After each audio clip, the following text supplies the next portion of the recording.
देखिए दोस्तों, हम लोग खेसारी लाल का आज पोस्टर आने वाला था, जिस पोस्टर का टाइटल होना था रंग दे बसंती। हम लोग फर्स्ट लुक के इंतजार कर रहे थे, लेकिन फर्स्ट लुक इंतजार नहीं, आ चुका है। आप लोग देख रहे हैं फर्स्ट लुक रंग दे बसंती का।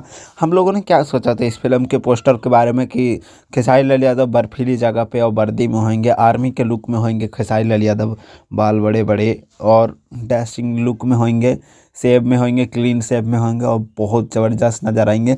लेकिन ये कुछ अलग हट के हो गया। भगवा कलर में खेसारी लाल यादव नज़र आ रहे हैं और क्या ज़बरदस्त, मतलब हाथ में वो घंटी पकड़ रखे हैं और लुक में बहुत ज़बरदस्त।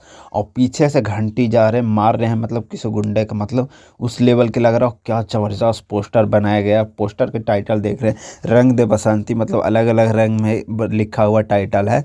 और इस फिल्म का डायरेक्टर आप लोग को पता है कौन है, प्रियांशु प्रियांशु सिंह है शायद से, प्रियांशु नहीं, हाँ प्रियांशु कुछ नाम है, ऐसे नाम थोड़ा भूल रहा हूँ। SR के कंपनी तरफ से फिल्म प्रोड्यूस किया गया है। बहुत ज़बरदस्त फिल्म होने वाला हो। इस फिल्म में बहुत सारे लोग हैं खेसारी लाल यादव के।